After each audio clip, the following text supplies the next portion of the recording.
Good afternoon. This is lesson 8 of industrial instrumentation. In this lesson, we will study the thermocouples. As you know, the thermocouple is one of the most widely used temperature sensors for industry because it is cheap and it is rugged as well as it is easily replaceable. So, making all those qualities actually lead to a very extensive use of these temperature sensors in almost all process industries like steel, petrochemicals, fertilizers, everywhere.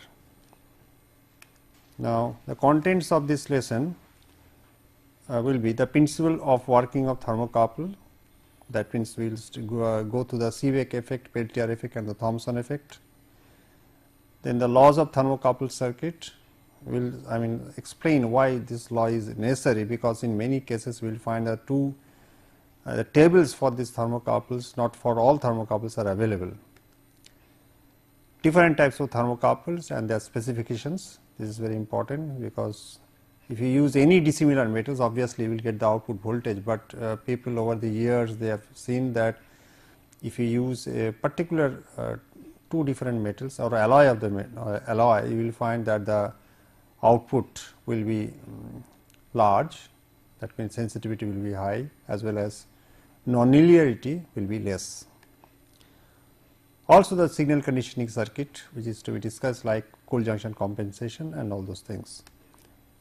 Although we will discuss as well as we will discuss here the semiconductor temperature sensors, even though it is a thermocouple circuit, but that semiconductor temperature sensors will be utilized to make the cold junction compensation. What is cold junction compensation? That will be explained after some time.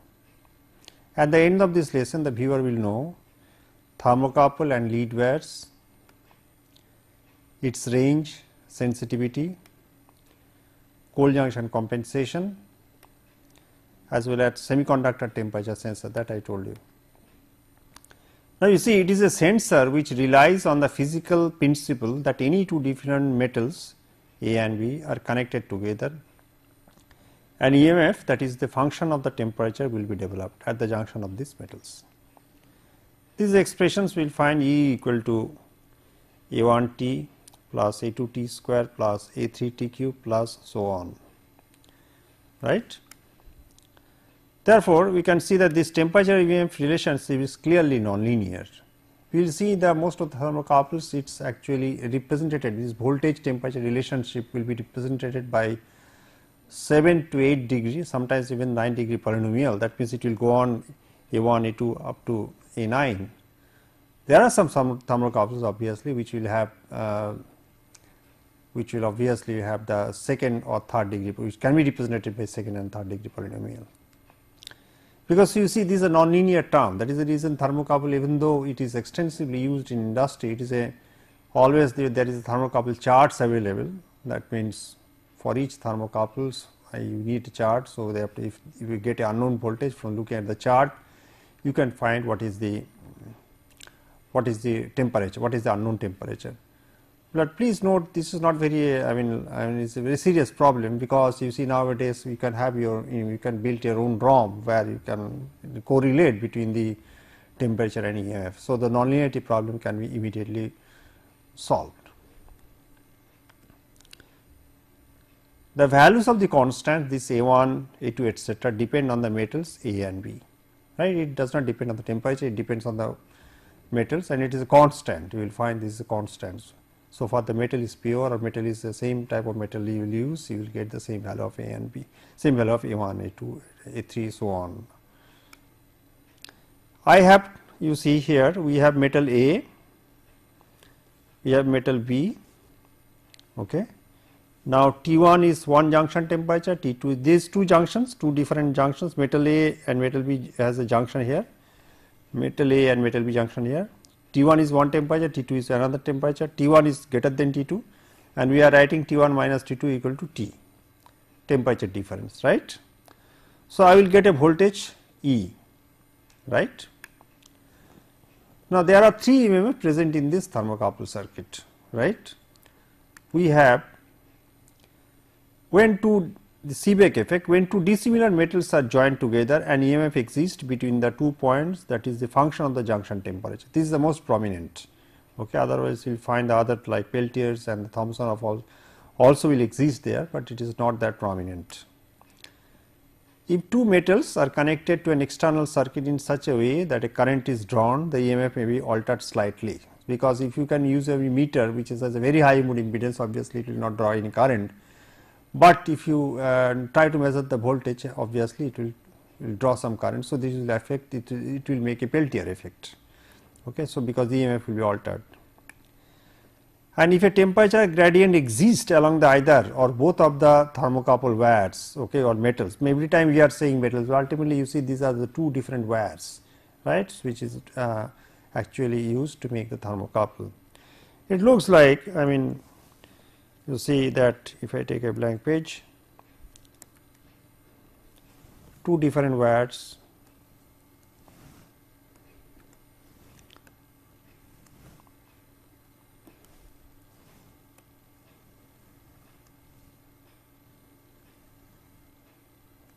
okay. So, there is a junction here, right. So, this will give you, I can draw it nicely.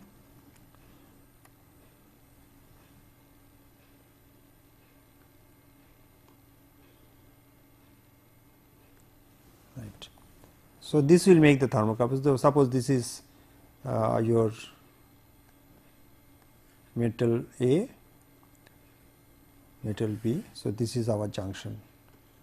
Please note this is our junction. So, it is two different wires actually. Okay. Even though we are repeatedly telling it is a metal, but these are two different wires. If I go back, so this is our Thomson effect, right. Now, two important rules for analysis of thermocouple circuit. There are two different laws, because you see that there are infinite number of combinations of the metals you can make, but obviously you won't get the you cannot make the thermocouple chart for each and every combinations of the two different metals. So, you have to use some laws of intermediate metals or laws of intermediate temperature also. These two laws are very important for solving the problems on thermocouples, which we will see later on, not obviously in this lesson, but in some other lesson. At the end of this course, we will solve some problems. There we will find that this type of in laws of intermediate metals and intermediate temperatures is very important. If a third metal is connected in the circuit, metal C, you see the metal C is connected here, right. Metal C, this is a metal C which is connected, this is a metal A, this is metal B, right. Whatever the temperature, it does not matter. So, it has some different temperature obviously. Here I have some temperature. Here you see that what we have seen that this is the temperature T1 and this is the temperature T2. Now, we are taking the T1 equal to T2. If T1 equal to T2, it does not matter, our EMF will remain same as before, right, because it is two dissimilar metals we have connected like this, two dissimilar metals. So, these are junctions. So, if this is metal A, this is metal B. So, I will get a current, right, or you can show like this one. Okay, I will get a current, and this junctions will be, if I connect some other metal inside, so far this temperature remains same, our EMF also will remain same, it will not be altered. As shown in the figure, the net EMF for the circuit will not be altered as long as the new connections are at the same temperature. This is the law of intermediate metals, right. Now, if a thermocouple produces EMF E1 when its junctions are at the temperature T1, you can see here, okay. If a thermocouple produces EMF E1 when its junction at the temperature T1 and T2, this is the temperature T1 and T2. So, okay, two different temperatures, this is a metal A, this is a metal B, this is a whole wires, I got a voltage E1, right. And E2, that for that we have to go for next slide, metal E2, temperature T2 and T3 will be there, same metal A and metal B, I got a voltage E2. Now, if I have the temperature of T1 and T3, two different, because previously it was two metals and two different junctions are T1 and T2. This is T1, T2 like this one, like this one. So, this is T1, this is T2, right. And now we have connected another one where it is T2, this is T3, Now, if now the temperature is T1 and T3, then the net voltage will be E1 plus E2, right. That is I am actually, that is the intermediate temperature. It is, if I go back to the previous slide, you can see.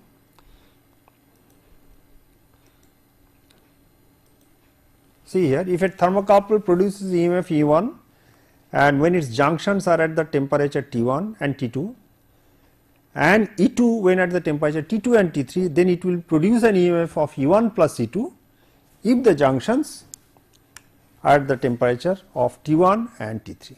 This is the law of intermediate temperature. These two laws, there are many laws, but these two laws will be very important for solving problems. Okay. Now we will discuss some of the most important thermocouples which are used in industry. So, I call the specification, this is written in table 1.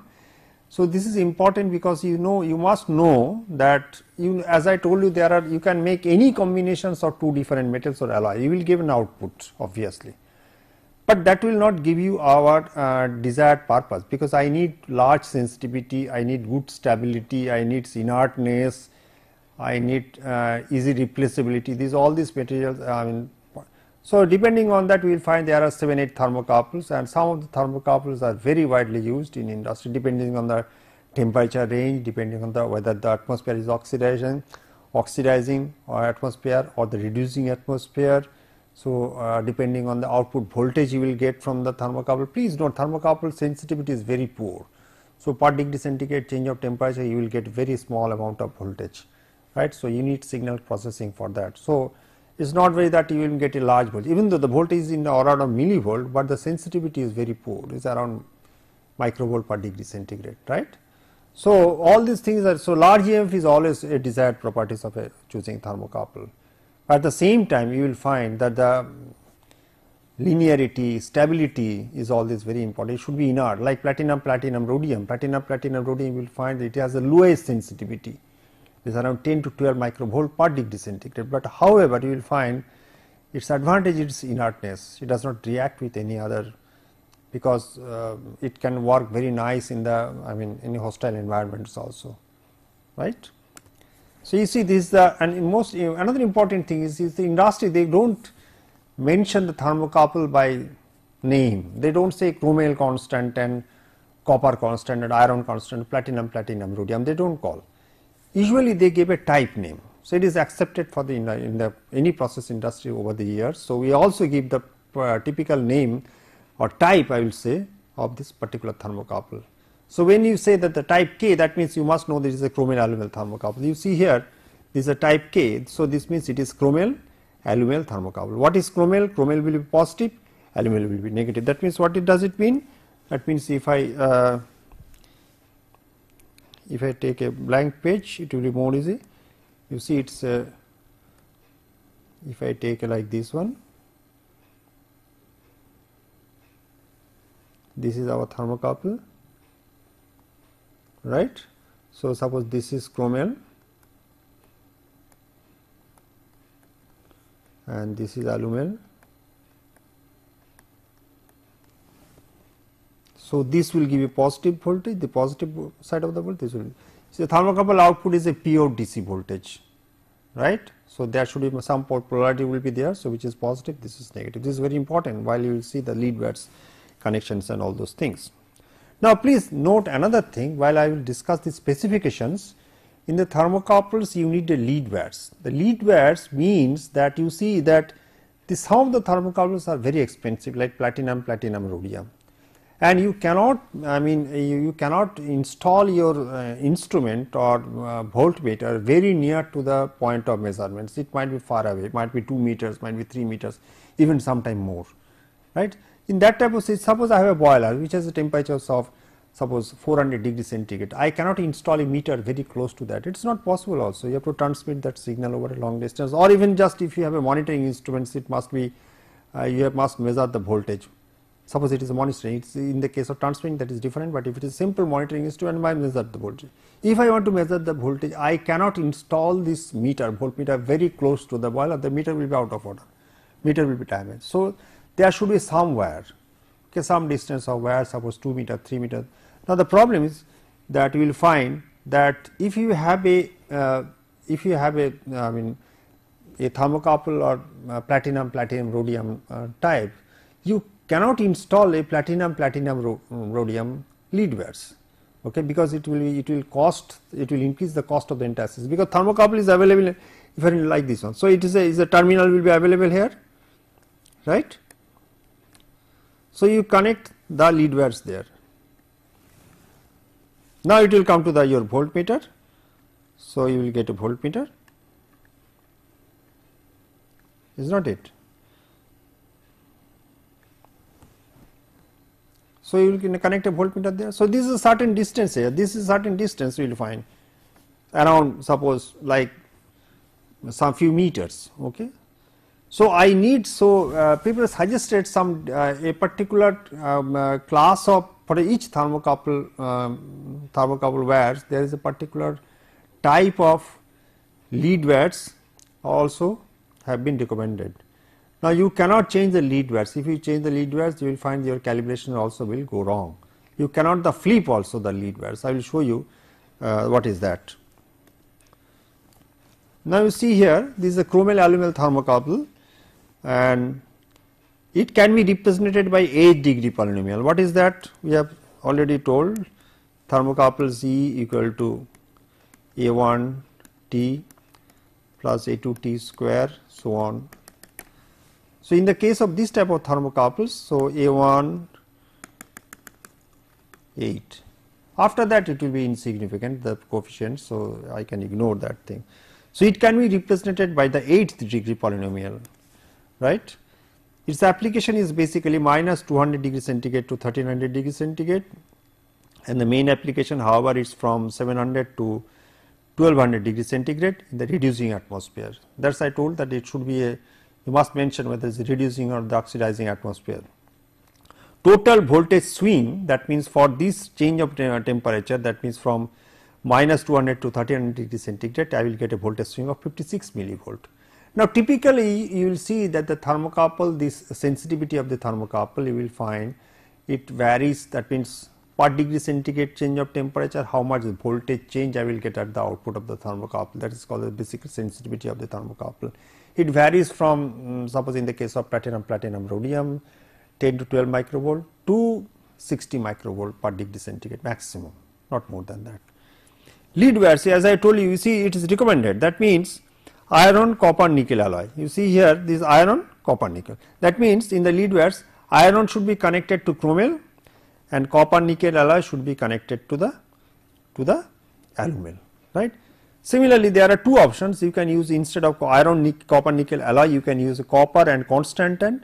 That means copper will go to the chromel, connected to the chromel, and constantan will be connected to the alumel, right. So for each thermocouple you will find this type of tables, this type of specifications or lead wires have been recommended. You see this is a T type of thermocouple. This is also quite widely used thermocouple. This is a copper constantan, and copper is positive, constantan is negative. That means if you connect a voltmeter, positive side of the voltmeter should connect to the copper and negative side will connect to the constantan. It can be represented by the 8-degree polynomial. Application minus 200 to 350 degree centigrade. Beyond this temperature, oxidation of the copper will occur. So we cannot use, because if you oxidize, the copper is oxidized, your entire calibrations will be no more valid. So you cannot use beyond 350 degree centigrade. We don't need to, because there are many other thermocouples which can be used. Now voltage swing, you see voltage swing we have calculated 26 millivolt for minus 184 degree centigrade to 400 degree. For this change, that means around 584 degree centigrade, total change in the output voltage I will get 26 millivolts. You can see that how much is the sensitivity. Now you see another interesting point, in the case of low cost thermocouple, you can use the same wire for the lead wires also, because you cannot get a cheaper wire than this one. Suppose the iron constantan, obviously we will use iron constantan as a lead wires. Copper constantan, you cannot have a cheaper than this. You also have, you should have the lead wires also of the copper constantan, right. So copper should connect it to copper, constantan should connect it to constantan. There is no problem. Now J type of thermocouple, this is also quite cheap thermocouple, widely used thermocouple. The positive is iron, negative is constantan. It can be represented by the 7-degree polynomial, Application is minus 150 degree centigrade to 1000 degree centigrade. It is usable in the oxidizing atmospheres to about 760 degree centigrade and reducing atmospheres to 1000 degree centigrade. So, in which atmosphere you will use, depending on that you will choose the temperature range. Voltage swing you see minus 184 degree centigrade to 70. So, you see sensitivity is not much high, because the here the range is quite high, I mean quite large, whereas in the previous case the copper constant and the range is small. So, for minus 184 degree centigrade to 760 degree centigrade of voltage temperature change of the hot junction. So, I will get a change of 50 millivolt, right, and lead wires iron will be connected to iron positive and constant will be connected to constant. And this, as I told you earlier, this is the platinum. These are all noble metal, obviously it is quite expensive. Now, first one, the positive side is platinum 90% and 10% rhodium, right, and negative is platinum, please note. It can be represented by a second and third degree polynomial, right.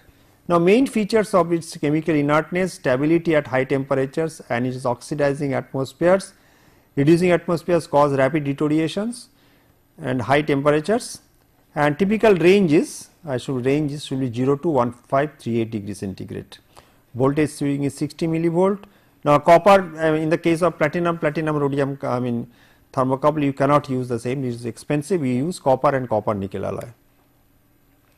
This is also the platinum rhodium, but here the rhodium percentage has been increased. So, instead of 10% rhodium, because as you know rhodium is more expensive than the platinum. So, it is a 87% platinum and 30% rhodium alloy, which will make the positive terminal, and negative is the platinum. Can be represented by a second or third degree polynomial. Application is 0 to 1593 degree centigrade. Voltage swing is 18.7 millivolt. So, copper should be connected to platinum rhodium, copper should be connected to platinum rhodium, and negative copper nickel alloy should be connected to platinum. Okay, this will give. Now, we have two more rather, platinum rhodium. This is one positive, which is platinum 70%, 30% rhodium, and platinum 94%, 6% rhodium, that will become negative. It can be represented by 8 degree polynomial. So, no advantage as it happens in the case of 10% and 13% rhodium, and application 38 to 1800 degree centigrade. Now, you see application is almost same for all this platinum rhodium thermal. That is the reason we have not written it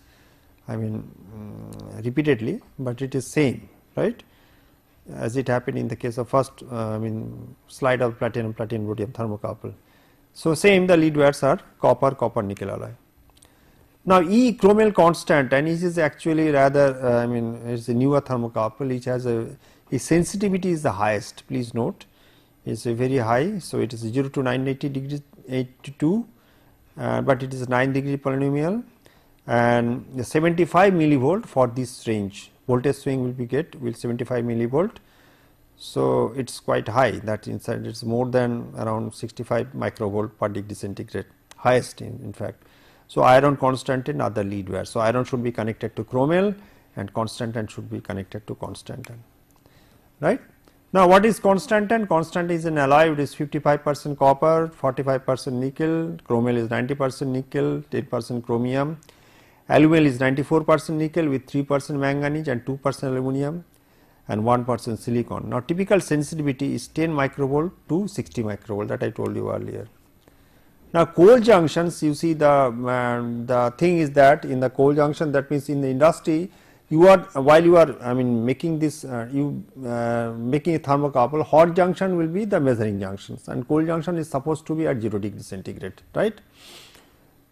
Well, if it suppose if it is instead of 0 degree centigrade, if it is something higher, suppose 15 degree centigrade or 35 degree, that is not a problem. I can add accordingly add or subtract voltage from our actual voltage. So, I can get the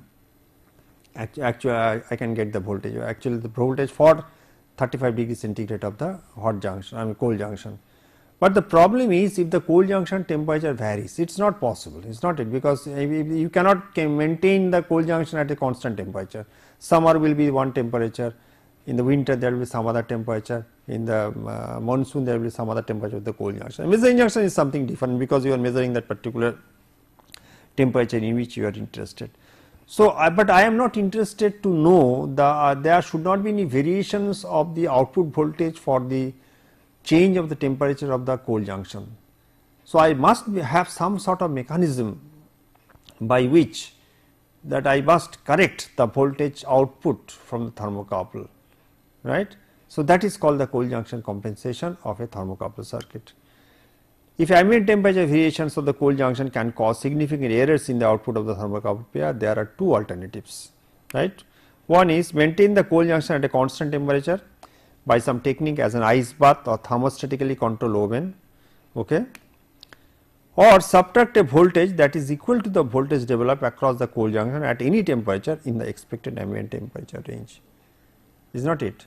Because and you see that the latter one, this one is much easier. The number 2 is much more easier than the number 1, because it's you cannot have industry, you cannot, if you have some 500 thermocouples, you cannot have a 500 ice bath and thermostatically controlled oven. Okay, so we have to make this type of some electronic circuits is necessary to make the subtract the voltage equal to the voltage developed across the cold junction at any temperature.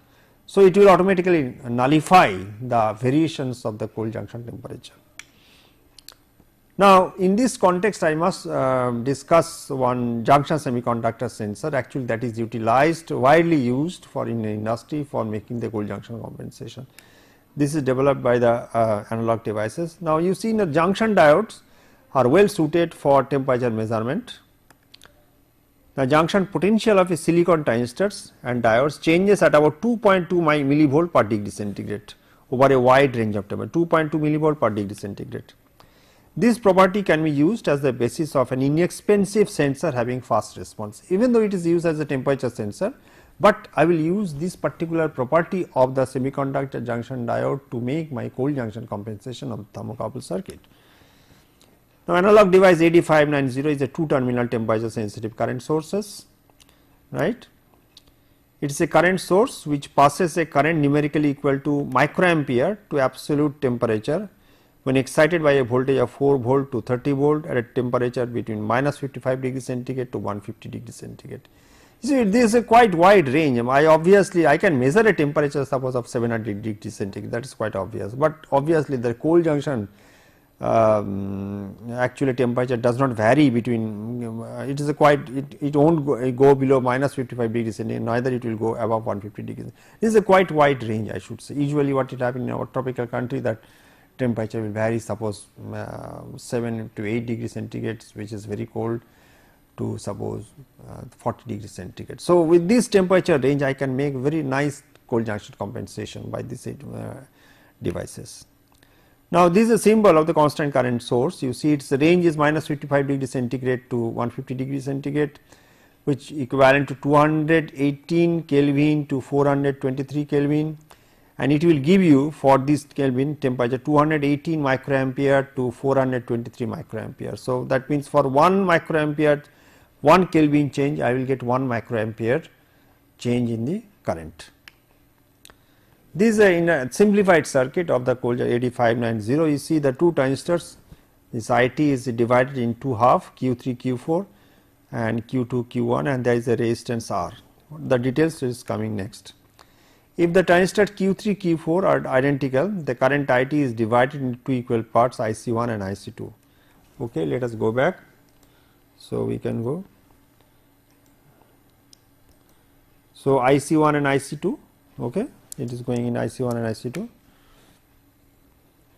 divided into two equal parts, IC1 and IC2. Now, Q2 consists of 8 transistors in parallel. So, the current in Q1 is 8 times the current in each of Q2, quite obvious. Again, the difference between VBs, that means voltage emitter, base emitter drop of the transistors, two transistors of two identical transistors with different collector current is proportional to the absolute temperature.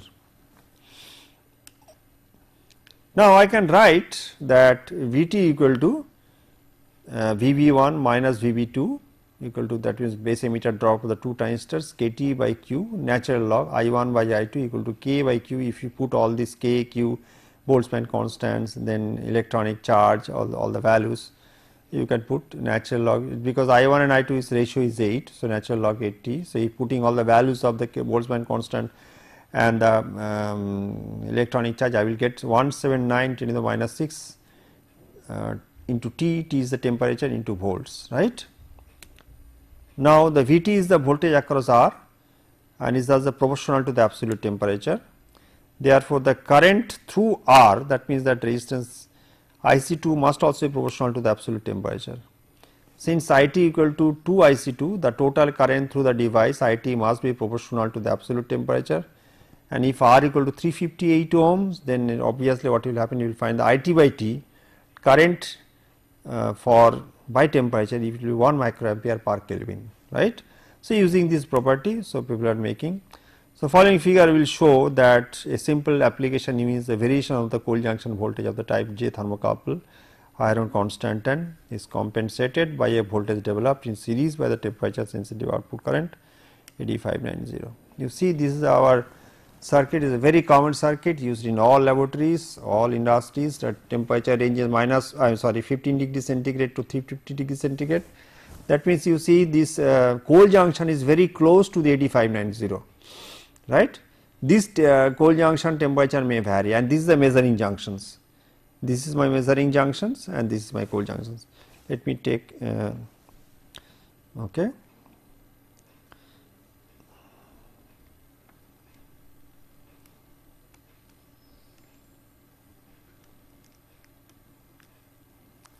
That means, you see, this is our measuring junction and this is our cold junction. This is 8590 and it has supply voltage 7.5. This is just an odd, it is 8580, same analog device, but it will give us stabilized power supply or 2.5 volt is necessary. And this is by the voltage, this is iron, this is a constantant, this is also constantant, this iron constant. This is actually the scheme is for iron constant thermocouple. This is true for any thermocouple, only you will find the value of Ra will change as the thermocouple changes.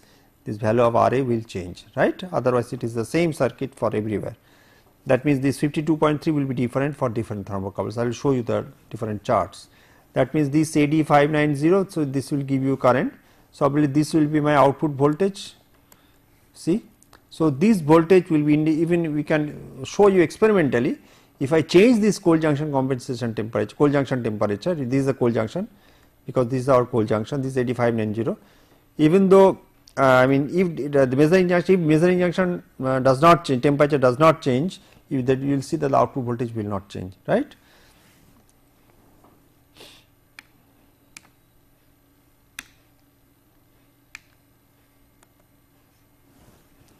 Fine. So, this is our value. Now, we will see that its output voltage is equal to Vt. You see, it is independent of the temperature or the variations here. If the variation, it will IA will take care of that, because if the temperature increases, I will increase, automatically the voltage will be subtracted. So, the Vt will be there. So, that is I want, actually my output voltage should be equal to Vt. The circuit is calibrated by adjusting R for proper output voltage with the measuring junction at a known difference, because you see that we have a resistance R, you can see here. So, this is our resistance R. So, for a known resistance temperature, the circuit must be calibrated by calibrating this R value. Now, once it is calibrated, so we can go ahead. So, voltage with the measuring junctions at a known reference temperature and the circuit near 25 degrees centigrade. If the resistors with low temperature coefficient is used, the compensation accuracy will be within 0.5 degrees centigrade for temperature between plus 15 degrees centigrade to 35 degrees centigrade. Other thermocouple may be accommodated with the standard resistance values shown in the table 2. You see, this is the table 2. We will find that I said that the resistance Ra. So, in the case of J type of thermocouple, it is 52.3 ohm. For K, it is 41.2 ohm, and E 61.4. So, every time obviously you have to calibrate it with the known temperature using that particular the resistance R. But this is the fixed resistance. For whenever you will change the thermocouples, this resistance Ra R subscript A must be changed also. Already we have shown in circuits of the for J type of thermocouple with 52.3 ohm, we are given the chart here, right. So, for SR it is same 5.6 ohm. Now, desirable properties of a thermocouple, please note, is for industrial uses are relative large TMF. Everybody wants a large thermal EMF, okay. Especially the change is more important, because you can amplify the signal, that is not a very problem, you can amplify the signal, the DC signal, but the change sensitivity should be high. Precision of calibration, you see in industry it is not possible. I mean, usually what you will, you see the calibration, you cannot afford to have calibrations every time. What you will do, that you will take a large length of wire, suppose copper constant 10, chromel alumel or platinum rhodium. What the harm can have in you? Suppose for some due to some contamination, the thermocouple has been, calibration has gone wrong, or suppose due to the welding, due to the problem in the welding, this thermocouple is cut. So, you just what you will do? You will replace this thermocouple. Okay. So far, you take from the same pieces of wire, you do not have to recalibrate the instrument. That is a great advantage of this type of thermocouple. If I take a wire, a large length of, suppose if I take two wires of the platinum rhodium 10 meter, another of platinum of 10 meter, okay. We calibrate it, fine. Once we calibrate, we make our calibration chart, right. What we will do? We will use a small portion of suppose 30 centimeter portions of, we will cut from each of the wire, then we will make our own thermocouple. If it is damaged, then we will just take the same wire again from the same large that 10 meter wire, again we will make our own thermocouple, is not it. So, that I do not have to recalibrate the instrument, that is a great advantage. Resistance to corrosion and oxidation, this is very difficult, because it is not mostly we will find this resistance to corrosion and oxidation is not available. You have to use the thermocouple in a covering materials, or which is called in rust is sheath. Okay. The interchangeability of the thermocouple is a principal reason for their wide use in application. Best accuracy is obtained when the platinum thermocouple, which has the accuracy of 0.5% of the standard EMF temperature calibration curve. Thermocouples are most commonly made in the form of wires insulated and welded together at the measuring junctions. Okay, as I told you, there are two types of weld, a twisted weld and a butt weld. Okay, what is that? You see here that you have twisted weld, means you will get where you will get a wire. Okay. You will get a wire. Now, this portion is welded, or you can have a butt weld. This is a twisted weld. You can have a butt weld, which will look like this.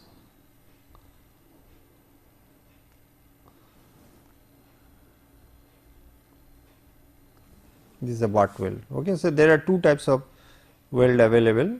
Okay, if the short, the twisted weld is for wires for larger side, and butt weld for the smaller side. If the wire is small, so you can have a butt weld, and if you have a twisted, obviously twisted weld has more strength. Anyway, in order to prevent the forming of a second junction, the wires of a thermocouples are insulated from each other by being threaded through the porcelain insulator, which will retain their shape up to 1500 degree centigrade, because two wires might be get connected. If it is connected, you will get a second junction, that is undesirable. So, what you will do, you will pass through the insulator, and it can retain a shape of 1000 at to temperature of 1500 degrees centigrade. It looks like this. That means you see that what will happen, you will find that the wires are there, sorry. So, you will get a wires, and a porcelain will be, it is passed through the porcelain.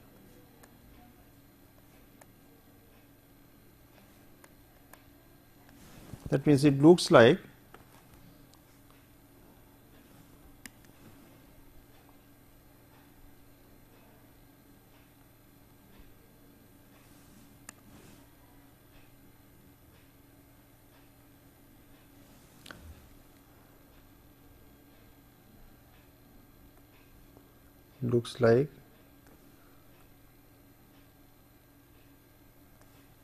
okay, sorry, here it will be there. Now it looks like this, right. So, you will get a 2 different wires and 8% separator will be there. So, you can make your own thermocouple like this one. Now, multiple junction thermocouple output is very small, as I told you. You will find sometimes it is necessary to make the multiple junction circuit, right. So, multiple junction thermocouple is called thermopile. Thermopile is a term used to describe multiple junction thermocouple that is designed to amplify the output of the circuit. It is used in the to measure the radiations, optical radiations. It very easily can be measured. Since the thermocouple voltages are typically in the millivolt range, increasing the voltage output may be key element in reducing the uncertainty in the temperature measurement. You see, this is actually a thermopile or a multiple thermocouple. There is a measuring junction, several measuring junction. It can be n such measuring junction. Cold junction will be at 1 temperature. Okay, measuring junctions at 1 temperature.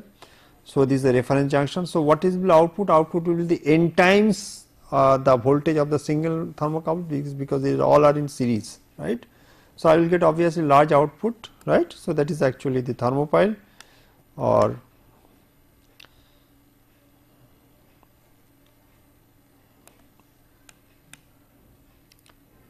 in a thermopile the measuring junctions are usually located at the same physical location to measure one temperature.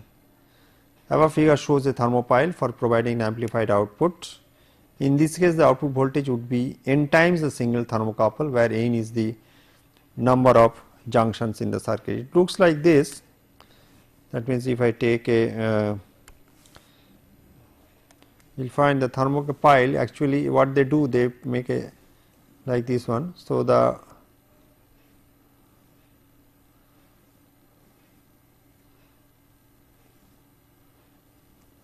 So, these centers, they make the hot junctions, and these are all the outside are all cold junctions, and they put a collimator lens over this one. So, when the sunlight falls, what will happen? So, it will get collimated here, and all the measuring junctions will have the same temperature, right.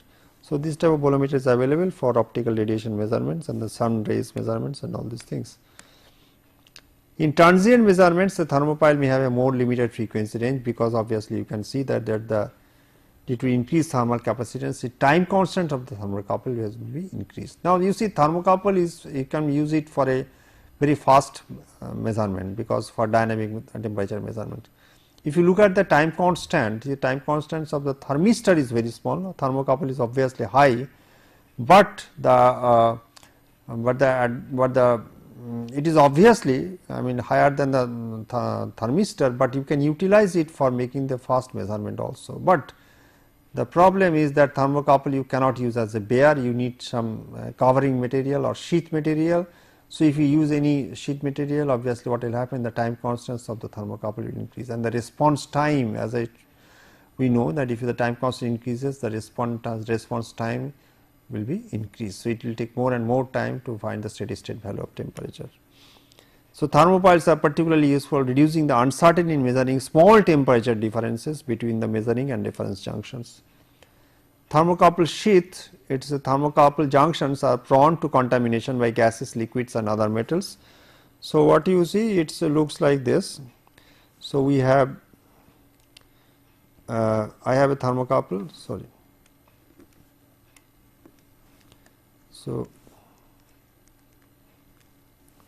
So, I have a thermocouple.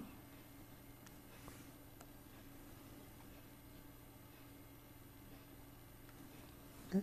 So, entire things are put on a sheath, right.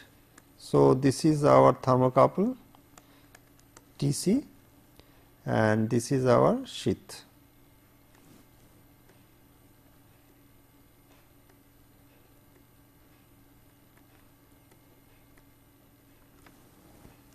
Right.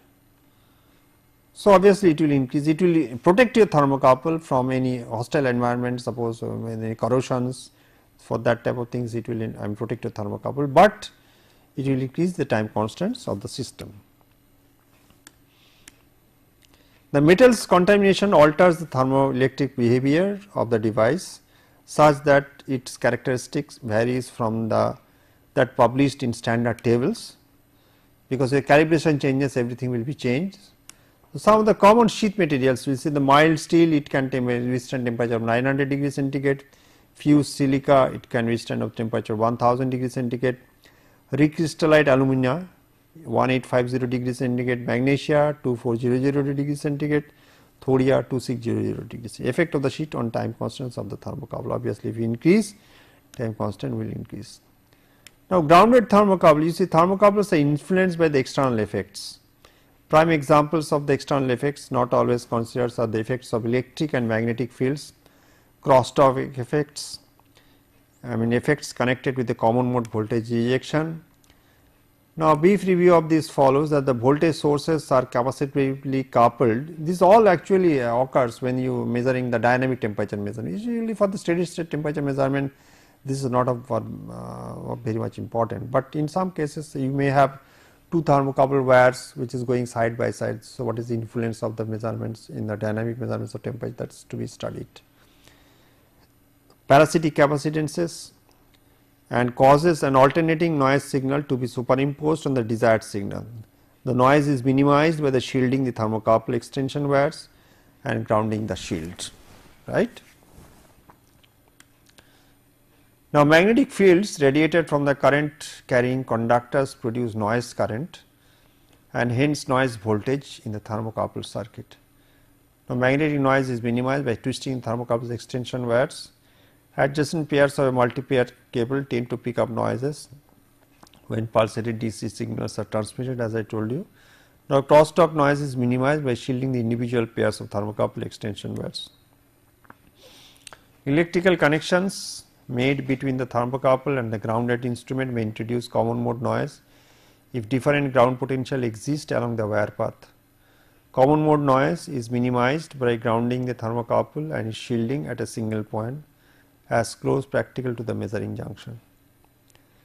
Now, several arrangements you can have for a extension wire shield and grounded combination acceptable from the noise viewpoint as shown in the following figure.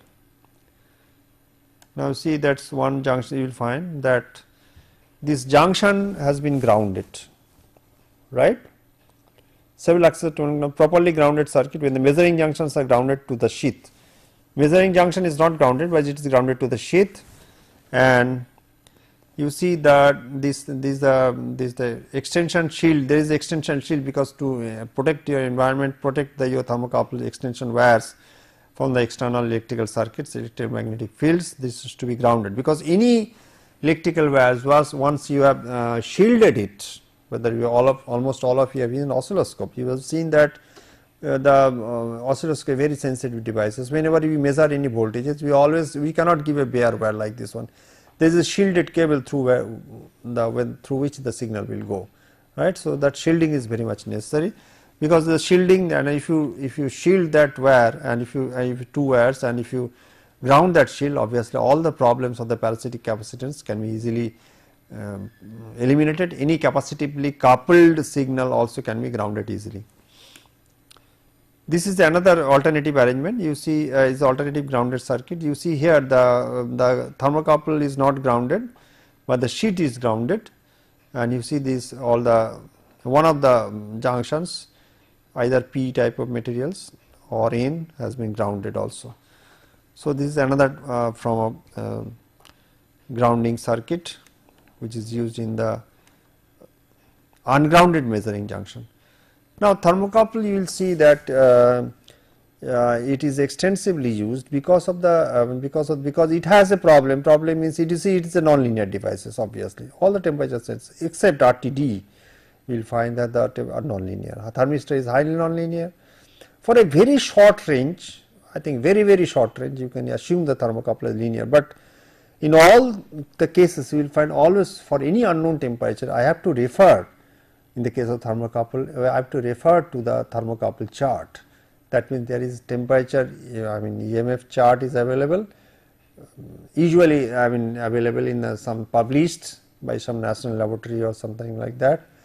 And sometimes you will find that the industry people, they make their own charts. You will find that industry they make, because they are used, suppose they are using all chromel aluminum thermocouples. So, they make a chart of the chromel. Once they get the wires from the your vendor, they immediately take a sample and make a calibration chart. It does not take much time. So, once you get and they publish that one. So, once you have that is distributed throughout the plant, so you will find that whenever there is unknown temperature using terminal elements, so you can immediately refer to that. Obviously, with the cold junction compensation, all those things. So what will happen? You will find that that type of problem, you can immediately find the unknown temperature, right? Obviously, you will find another problem. You see that if you measuring very high temperature, suppose I am measuring a temperature of 1500 degrees centigrade, right? And in such a high measuring temperature, you can have your cold junctions. You will find even in the bear, that means without any cold junctions you can bear it, just we can leave it in the atmosphere, your cold junctions. The reason is, you see that you have to calculate how much error you are introducing. See, even if a cold junction changes the temperatures of 15 degrees centigrade, 15 to 35 degrees centigrade, total change you will find is not long. So in that type of situations, you will find it is not very difficult to make you to leave these cold junctions pair. That means leave it in the atmosphere, let it temperature change, let it change the output voltage. But if you change that output voltage, you will find that it will not change it will not introduce any significant error. If the error is suppose 1%, if there is error is just 1%, okay, so we can ignore that error, we can ignore this all the complexity of the cold junction compensation circuit, right. So this is the beauty of the thermocouple, and you see that in the thermocouple another great advantage, as I told you earlier, is time constant also. This time constant is very small, it is easily available. All the RTDs you will find that it is very bulky, its time constant is large.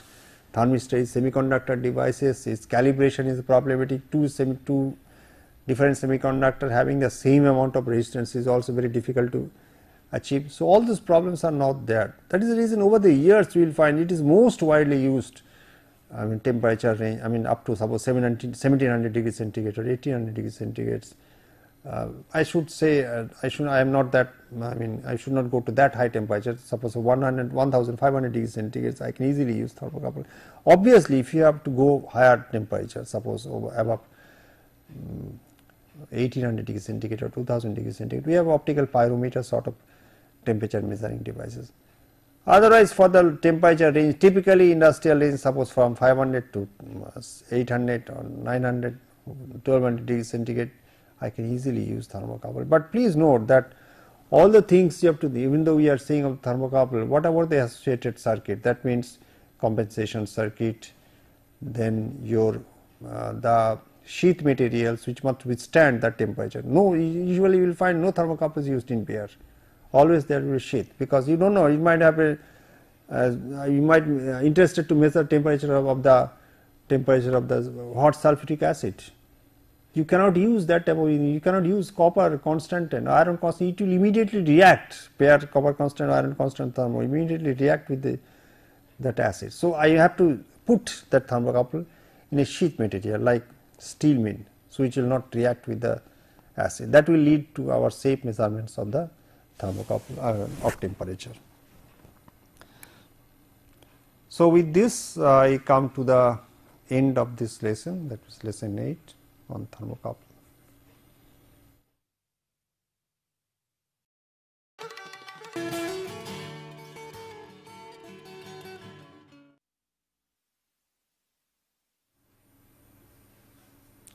Welcome to the lesson 9 of industrial instrumentation.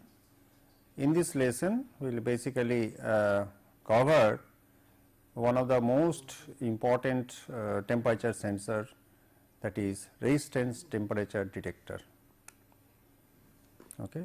Resistance temperature detector, even though it is not much used in the industry, in the plant you will find the thermocouple is huge in number, then you will find the thermistor, but I should say for precision thermometry, that means if I want to measure the temperature with high accuracy, resistance thermometer is a resistance temperature detector is the only solution, because this, even though it is resistance thermometer, nobody calls nowadays, we call it resistance temperature detector, and there are 3 basic classes of the resistance temperature detector. You will find we have platinum, then nickel, copper, tungsten. all these things will be discussed in details. Also the signal conditioning circuit of the resistance temperature detector, which are basically nothing but some bridges. Either you have seen BBS cases also, we can use it either in the unbalanced voltage mode, or you can use it as a balanced mode, right. So let us look at the contents of this lesson. First we will consider the theory of the resistance temperature detector.